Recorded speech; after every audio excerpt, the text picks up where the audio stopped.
شروع اللہ کا نام لے کر جو بڑا مہربان نہایت رحم والا ہے۔ سب تعریف اللہ ہی کو ہے جس نے اپنے محبوب بندے محمد صلی اللہ علیہ وآلہ وسلم پر یہ کتاب نازل کی اور اس میں کسی طرح کی کجی اور پیچیدگی نہ رکھی، بلکہ سیدھی اور سلیس اتاری تاکہ لوگوں کو عذاب سخت سے جو اس کی طرف سے آنے والا ہے ڈرائے، اور مومنوں کو جو نیک عمل کرتے ہیں خوشخبری سنائے کہ ان کے لیے ان کے کاموں کا نیک بدلہ یعنی بہشت ہے جس میں وہ ہمیشہ رہیں گے، اور ان لوگوں کو بھی ڈرائے جو کہتے ہیں کہ اللہ نے کسی کو بیٹا بنا لیا ہے۔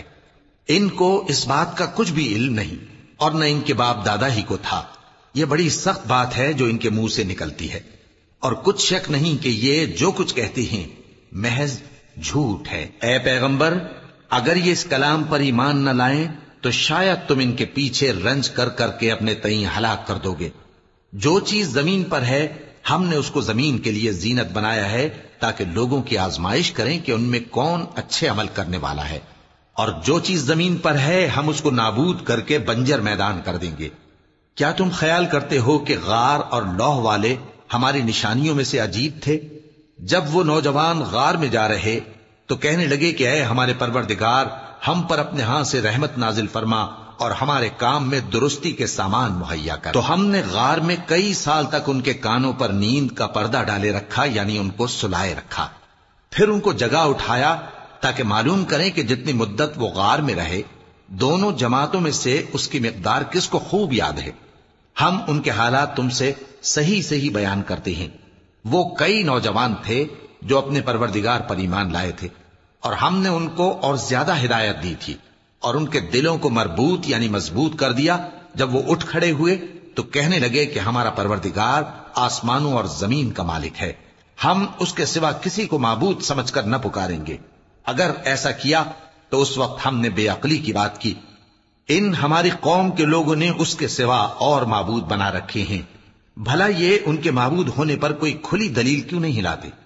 تو اس سے زیادہ کون ظالم ہے جو اللہ پر جھوٹ باندھے؟ اور جب تم نے ان مشرکوں سے اور جن کی یہ اللہ کے سوا عبادت کرتے ہیں ان سے کنارہ کر لیا ہے تو غار میں چل رہو، تمہارا پروردگار تمہارے لیے اپنی رحمت وسیع کر دے گا اور تمہارے کاموں میں آسانی کے سامان مہیا کرے گا۔ اور جب سورج نکلے تو تم دیکھو کہ دھوپ ان کے غار سے داہنی طرف سمٹ جائے، اور جب غروب ہو تو ان سے بائیں طرف کترا جائے، اور وہ اس غار کے کشادہ حصے میں تھے۔ یہ اللہ کی نشانیوں میں سے ہیں، جس کو اللہ ہدایت دے وہ ہدایت یاب ہے، اور جس کو گمراہ رہنے دے تو تم اس کے لیے کوئی دوست راہ بتانے والا نہ پاؤ گے۔ اور تم ان کے متعلق خیال کرو کہ وہ جاگ رہے ہیں حالانکہ وہ سوتے ہیں، اور ہم ان کو دائیں اور بائیں کروٹ بدلاتے تھے، اور ان کا کتا چوکھٹ پر دونوں ہاتھ پھیلائے ہوئے تھا۔ اگر تم ان کو جھانک کر دیکھتے تو پیٹ پھیر کر بھاگ جاتے اور ان سے دہشت میں آ جاتے۔ اور اسی طرح ہم نے ان کو اٹھایا تاکہ آپس میں ایک دوسرے سے دریافت کریں۔ ایک کہنے والے نے کہا کہ تم یہاں کتنی مدت رہے؟ انہوں نے کہا کہ 1 دن یا اس سے بھی کم۔ انہوں نے کہا کہ جتنی مدت تم رہے ہو تمہارا پروردگار ہی اس کو خوب جانتا ہے، تو اپنے میں سے کسی کو یہ روپیہ دے کر شہر بھیجو، وہ دیکھے کہ نفیس کھانا کون سا ہے تو اس میں سے کھانا لے آئے، اور احتیاط سے آئے جائے اور تمہارا حال کسی کو نہ بتائے۔ اگر وہ تم پر دسترس پا لیں گے تو تمہیں سنسار کر دیں گے یا پھر اپنے مذہب میں داخل کر لیں گے، اور اس وقت تم کبھی فلاح نہیں پاؤ گے۔ اور اسی طرح ہم نے لوگوں کو ان کے حال سے خبردار کر دیا تاکہ وہ جانیں کہ اللہ کا وعدہ سچا ہے، اور یہ کہ قیامت جس کا وعدہ کیا جاتا ہے اس میں کچھ شک نہیں۔ اس وقت لوگ ان کے بارے میں باہم جھگڑنے لگے اور کہنے لگے کہ ان کے غار پر عمارت بنا دو۔ ان کا پروردگار ان کے حال سے خوب واقف ہے۔ جو لوگ ان کے معاملے میں غلبہ رکھتے تھے وہ کہنے لگے کہ ہم ان کے غار پر مسجد بنائیں گے۔ بعض لوگ اٹکل پچو کہیں گے کہ وہ 3 تھے اور چوتھا ان کا کتا تھا، اور بعض کہیں گے کہ وہ 5 تھے اور چھٹا ان کا کتا تھا، اور بعض کہیں گے کہ وہ 7 تھے اور 8واں ان کا کتا تھا۔ کہہ دو کہ میرا پروردگار ہی ان کے شمار سے خوب واقف ہے، ان کو جانتے بھی ہیں تو تھوڑے ہی لوگ جانتے ہیں۔ تو تم ان کے معاملے میں بحث نہ کرنا مگر سرسری سی بحث، اور نہ ان کے بارے میں ان میں سے کسی سے کچھ دریافت ہی کرنا، اور کسی کام کی نسبت نہ کہنا کہ میں اسے کل کر دوں گا، مگر انشاءاللہ کہہ کر، یعنی اگر اللہ چاہے تو کر دوں گا۔ اور جب اللہ کا نام لینا بھول جاؤ تو یاد آنے پر لے لو۔ اور کہہ دو کہ امید ہے کہ میرا پروردگار مجھے اس سے بھی زیادہ ہدایت کی باتیں بتائے۔ اور اصحاب کہف اپنے غار میں 9 پر 300 سال رہے۔ کہہ دو کہ جتنی مدت وہ رہے اسے اللہ ہی خوب جانتا ہے، اسی کو آسمانوں اور زمین کی پوشیدہ باتیں معلوم ہیں، وہ کیا خوب دیکھنے والا اور کیا خوب سننے والا ہے۔ اس کے سوا ان کا کوئی کارساز نہیں، اور نہ وہ اپنے حکم میں کسی کو شریک کرتا ہے۔ اور اپنے پروردگار کی کتاب کو جو تمہارے پاس بھیجی جاتی ہے پڑھتے رہا کرو، اس کی باتوں کو کوئی بدلنے والا نہیں، اور اس کے سوا تم کہیں پناہ بھی نہیں پاؤ گے۔ اور جو لوگ صبح و شام اپنے پروردگار کو پکارتے اور اس کی خوشنودی کے طالب ہیں، ان کے ساتھ صبر کرتے رہو، اور تمہاری نگاہیں ان میں سے گزر کر اور طرف نہ دوڑیں کہ تم دنیاوی زندگی کی رونقوں کے خواستگار ہو جاؤ۔ اور جس شخص کے دل کو ہم نے اپنی یاد سے غافل کر دیا ہے اور وہ اپنی خواہش کی پیروی کرتا ہے اور اس کا کام حد سے بڑھ گیا ہے، اس کا کہا نہ ماننا۔ اور کہہ دو کہ لوگوں، یہ قرآن تمہارے پروردگار کی طرف سے برحق ہے، تو جو چاہے ایمان لائے اور جو چاہے کافر رہے۔ ہم نے ظالموں کے لیے دوزخ کی آگ تیار کر رکھی ہے جس کی قناتیں ان کو گھیر رہی ہوں گی، اور اگر فریاد کریں گے تو ایسے کھولتے ہوئے پانی سے ان کی داد رسی کی جائے گی جو پگھلے ہوئے تانبے کی طرح گرم ہوگا، اور جو ان کے چہروں کو بھون ڈالے گا۔ ان کے پینے کا پانی بھی برا اور آرام گاہ بھی بری۔ اور جو ایمان لائے اور کام بھی نیک کرتے رہے تو ہم نیک کام کرنے والوں کا اجر ضائع نہیں کرتے۔ ایسے لوگوں کے لیے ہمیشہ رہنے کے باغ ہیں جن میں ان کے محلوں کے نیچے نہریں بہ رہی ہیں، ان کو وہاں سونے کے کنگن پہنائے جائیں گے، اور وہ باریک دیبا اور اطلس کے سبز کپڑے پہنا کریں گے، اور تختوں پر تکیے لگا کر بیٹھا کریں گے۔ کیا خوب بدلہ اور کیا خوب آرام گاہ ہے۔ اور ان سے 2 شخصوں کا حال بیان کرو جن میں سے ایک کو ہم نے انگور کے 2 باغ عنایت کیے تھے اور ان کے گردا گرد کھجوروں کے درخت لگا دیے تھے اور ان کے درمیان کھیتی پیدا کر دی تھی۔ دونوں باغ کثرت سے پھل لاتے اور اس کی پیداوار میں کسی طرح کی کمی نہ ہوتی، اور دونوں میں ہم نے ایک نہر بھی جاری کر رکھی تھی، اور اس طرح اس شخص کو ان کی پیداوار ملتی رہتی تھی۔ تو ایک دن جبکہ وہ اپنے دوست سے باتیں کر رہا تھا، کہنے لگا کہ میں تم سے مال و دولت میں بھی زیادہ ہوں اور جتھے اور جماعت کے لحاظ سے بھی زیادہ عزت والا ہوں، اور ایسی شیخیوں سے اپنے حق میں ظلم کرتا ہوا اپنے باغ میں داخل ہوا۔ کہنے لگا کہ میں نہیں خیال کرتا کہ یہ باغ کبھی تباہ ہو، اور نہ خیال کرتا ہوں کہ قیامت برپا ہو، اور اگر میں اپنے پروردگار کی طرف لوٹایا بھی جاؤں تو وہاں ضرور اس سے اچھی جگہ پاؤں گا۔ تو اس کا دوست جو اس سے گفتگو کر رہا تھا کہنے لگا کہ کیا تم اس ذات سے کفر کرتے ہو جس نے تم کو مٹی سے پیدا کیا، پھر نطفے سے، پھر تمہیں پورا آدمی بنایا؟ مگر میں تو یہ کہتا ہوں کہ اللہ ہی میرا پروردگار ہے، اور میں اپنے پروردگار کے ساتھ کسی کو شریک نہیں کرتا۔ اور جب تم اپنے باغ میں داخل ہوئے تو تم نے ماشاء اللہ لا قوت الا باللہ کیوں نہ کہا؟ اگر تم مجھے مال و اولاد میں اپنے سے کمتر دیکھتے ہو تو عجب نہیں کہ میرا پروردگار مجھے تمہارے باغ سے بہتر عطا فرمائے، اور تمہارے اس باغ پر آسمان سے آفت بھیج دے تو وہ صاف میدان ہو جائے، یا اس باغ کی نہر کا پانی گہرائی میں اتر جائے تو پھر تم اسے تلاش نہ کر سکو، اور اس کے میووں کو عذاب نے آ گھیرا اور وہ اپنی چھتریوں پر گر کر رہ گیا، تو جو مال اس نے اس پر خرچ کیا تھا اس پر حسرت سے ہاتھ ملنے لگا اور کہنے لگا کہ کاش میں اپنے پروردگار کے ساتھ کسی کو شریک نہ بناتا۔ اس وقت اللہ کے سوا کوئی جماعت اس کی مددگار نہ ہوئی اور نہ وہ بدلہ لے سکا۔ یہاں سے ثابت ہوا کہ حکومت سب اللہ کی ہے، جو معبود برحق ہے وہی بہترین ثواب عطا کرنے والا اور بہترین انجام لانے والا ہے۔ اور ان سے دنیا کی زندگی کی مثال بھی بیان کر دو کہ وہ ایسی ہے جیسے پانی جسے ہم نے آسمان سے برسایا تو اس کے ساتھ زمین کی پیداوار مل کر نکلی، پھر وہ چورا چورا ہو گئی کہ ہوائیں اسے اڑاتی پھرتی ہیں، اور اللہ تو ہر چیز پر قدرت رکھتا ہے۔ مال اور بیٹے تو دنیا کی زندگی کی رونق و زینت ہیں، اور نیکیاں جو باقی رہنے والی ہیں وہ ثواب کے لحاظ سے تمہارے پروردگار کے ہاں بہت اچھی اور امید کے لحاظ سے بہت بہتر ہیں۔ اور جس دن ہم پہاڑوں کو چلائیں گے اور تم زمین کو صاف میدان دیکھو گے اور ان لوگوں کو ہم جمع کر لیں گے تو ان میں سے کسی کو بھی نہیں چھوڑیں گے، اور سب تمہارے پروردگار کے سامنے صف باندھ کر لائے جائیں گے، تو ہم ان سے کہیں گے کہ جس طرح ہم نے تم کو پہلی بار پیدا کیا تھا اسی طرح آج تم ہمارے سامنے آئے، لیکن تم نے تو یہ خیال کر رکھا تھا کہ ہم نے تمہارے لیے قیامت کا کوئی وقت مقرر ہی نہیں کیا، اور اعمال کی کتاب کھول کر رکھی جائے گی تو تم گناہگاروں کو دیکھو گے کہ جو کچھ اس میں لکھا ہوگا اس سے ڈر رہے ہوں گے، اور کہیں گے ہائے شامت، یہ کیسی کتاب ہے کہ نہ چھوٹی بات کو چھوڑتی ہے نہ بڑی کو، کوئی بات بھی نہیں مگر اسے لکھ رکھا ہے، اور جو جو عمل کیے ہوں گے سب کو حاضر پائیں گے، اور تمہارا پروردگار کسی پر ظلم نہیں کرے گا۔ اور جب ہم نے فرشتوں کو حکم دیا کہ آدم کو سجدہ کرو تو سب نے سجدہ کیا مگر ابلیس نے نہ کیا، وہ جنات میں سے تھا تو اپنے پروردگار کے حکم سے باہر ہو گیا۔ کیا تم اس کو اور اس کی اولاد کو میرے سوا دوست بناتے ہو، حالانکہ وہ تمہارے دشمن ہیں، اور شیطان کی دوستی ظالموں کے لیے اللہ کی دوستی کا برا بدل ہے۔ میں نے ان کو نہ تو آسمانوں اور زمین کے پیدا کرنے کے وقت بلایا تھا اور نہ خود ان کے پیدا کرنے کے وقت، اور میں ایسا نہ تھا کہ گمراہ کرنے والوں کو مددگار بناتا۔ اور جس دن اللہ فرمائے گا کہ اب میرے شریکوں کو جن کی نسبت تم معبود ہونے کا گمان رکھتے تھے بلاؤ، تو وہ ان کو بلائیں گے مگر وہ ان کو کچھ جواب نہ دیں گے، اور ہم ان کے درمیان ہلاکت کی ایک جگہ بنا دیں گے، اور گناہگار لوگ دوزخ کو دیکھیں گے تو یقین کر لیں گے کہ وہ اس میں پڑنے والے ہیں، اور اس سے بچنے کا کوئی راستہ نہ پائیں گے۔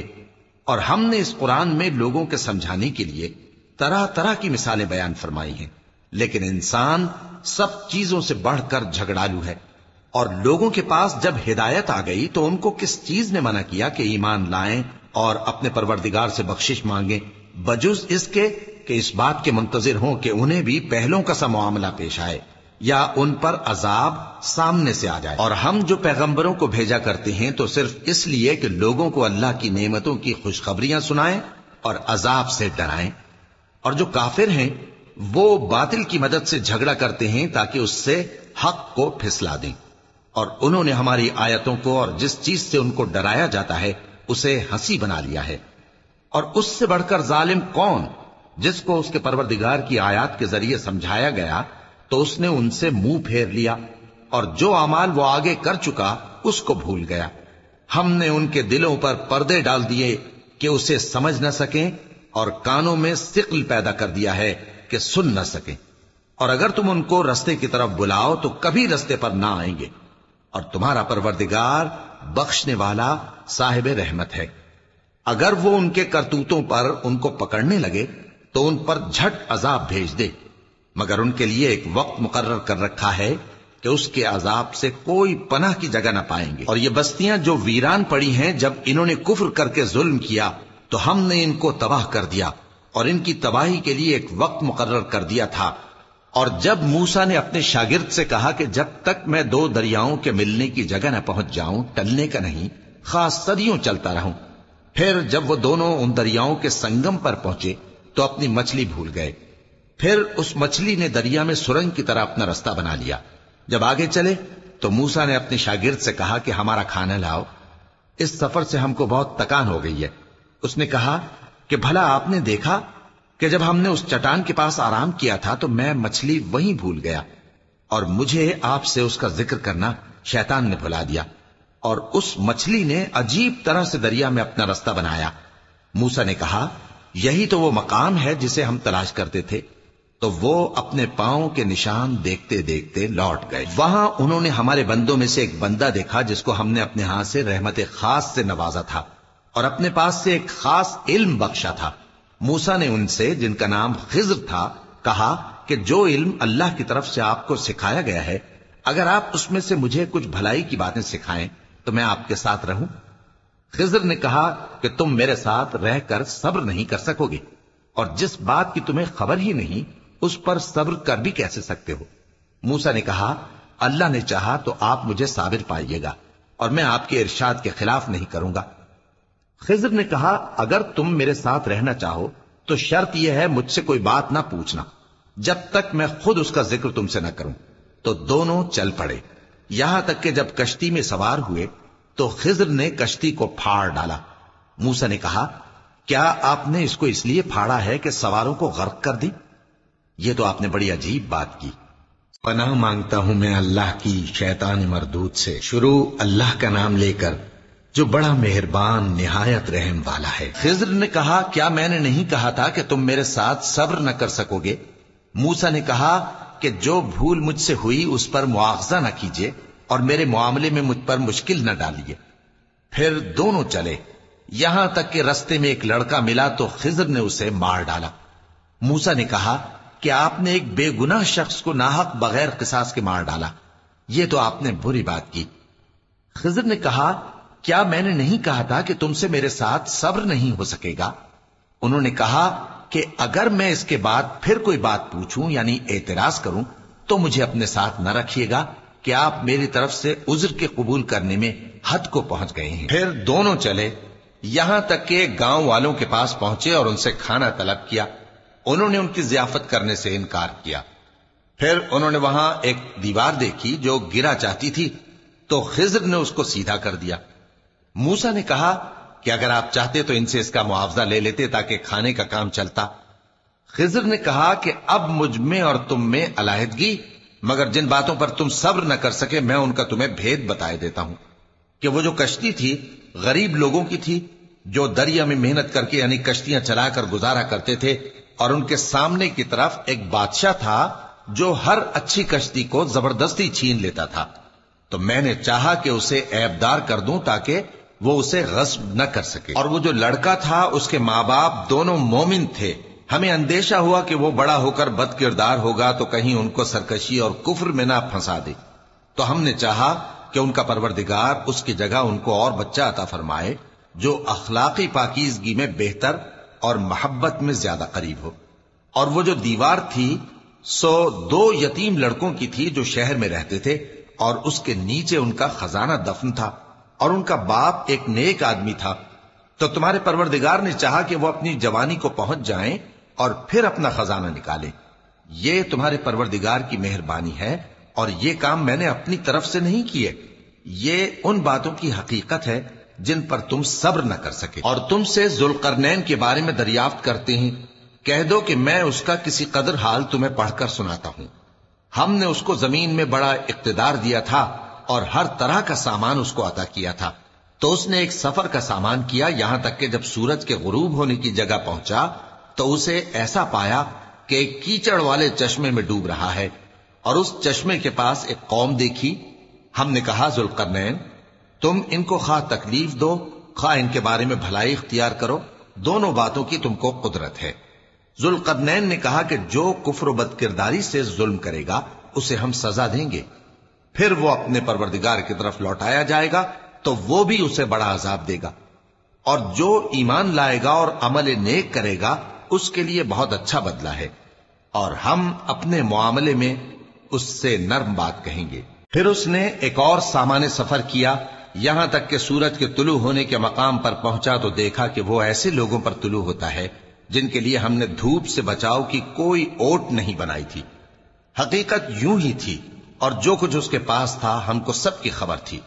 پھر اس نے ایک اور سفر کا سامان کیا، یہاں تک کہ 2 اونچے سیدھے پہاڑوں کے درمیان پہنچا تو دیکھا کہ ان کے اس طرف کچھ لوگ ہیں کہ بات کو سمجھ نہیں سکتے۔ ان لوگوں نے کہا کہ اے ذوالقرنین، یاجوج اور ماجوج اس علاقے میں فساد کرتے رہتے ہیں، بھلا ہم آپ کے لیے خرچ کا انتظام کر دیں کہ آپ ہمارے اور ان کے درمیان ایک دیوار کھینچ دیں۔ ذوالقرنین نے کہا کہ خرچ کا جو مقدور اللہ نے مجھے بخشا ہے وہ بہت اچھا ہے، تم مجھے قوت بازو سے مدد دو، میں تمہارے اور ان کے درمیان ایک مضبوط رکاوٹ بنا دوں گا۔ تم لوہے کے بڑے بڑے تختے میرے پاس لاؤ۔ چنانچہ کام جاری کر دیا گیا، یہاں تک کہ جب اس نے دونوں پہاڑوں کے درمیان کا حصہ برابر کر دیا اور کہا کہ اب اسے دھوکو، یہاں تک کہ جب اس کو دھونک دھونک کر آگ کر دیا تو کہا کہ اب میرے پاس تانبا لاؤ کہ اس پر پگھلا کر ڈال دوں۔ پھر ان میں یہ قدرت نہ رہی کہ اس پر چڑھ سکیں، اور نہ یہ طاقت رہی کہ اس میں نقب لگا سکیں۔ بولا کہ یہ میرے پروردگار کی مہربانی ہے، پھر جب میرے پروردگار کا وعدہ آ پہنچے گا تو اس کو ڈھا کر ہموار کر دے گا، اور میرے پروردگار کا وعدہ سچا ہے۔ اس روز ہم ان کو چھوڑ دیں گے کہ روئے زمین پر پھیل کر ایک دوسرے میں گھس جائیں گے، اور سور پھونکا جائے گا تو ہم سب کو جمع کر لیں گے، اور اس روز ہم جہنم کو کافروں کے سامنے لائیں گے جن کی آنکھیں میری یاد سے پردے میں تھیں اور وہ سننے کی طاقت نہیں رکھتے تھے۔ اب کیا کافر یہ خیال کرتے ہیں کہ وہ میرے بندوں کو میرے سوا اپنا کارساز بنائیں گے تو میں خفا نہیں ہوں گا؟ ہم نے ایسے کافروں کے لیے جہنم کی مہمانی تیار کر رکھی ہے۔ کہہ دو کہ ہم تمہیں ایسے لوگ بتائیں جو اعمال کے لحاظ سے بڑے نقصان میں ہیں۔ یہ وہ لوگ ہیں جن کی دوڑ دھوپ دنیا کی زندگی میں برباد ہو گئی اور وہ یہ سمجھے ہوئے ہیں کہ وہ اچھے کام کر رہے ہیں۔ یہ وہ لوگ ہیں جنہوں نے اپنے پروردگار کی آیتوں کو نہ مانا اور اس کے سامنے جانے سے انکار کیا، تو ان کے اعمال ضائع ہو گئے۔ سو ہم قیامت کے دن ان کے لیے کچھ بھی وزن قائم نہیں کریں گے۔ یہ ان کی سزا ہے، یعنی جہنم، اس لیے کہ انہوں نے کفر کیا اور ہماری آیتوں اور ہمارے پیغمبروں کی ہنسی اڑائی۔ جو لوگ ایمان لائے اور عمل نیک کیے ان کے لیے بہشت کے باغ بطور مہمانی ہوں گے، ہمیشہ ان میں رہیں گے اور وہاں سے مکان بدلنا نہ چاہیں گے۔ کہہ دو کہ اگر سمندر میرے پروردگار کی باتوں کے لکھنے کے لیے روشنائی ہو تو قبل اس کے کہ میرے پروردگار کی باتیں تمام ہوں سمندر ختم ہو جائے، اگرچہ ہم ویسا ہی اور اس کی مدد کو لائیں۔ کہہ دو کہ میں تمہاری طرح کا ایک بشر ہوں، البتہ میری طرف وہی آتی ہے کہ تمہارا معبود وہی ایک معبود ہے۔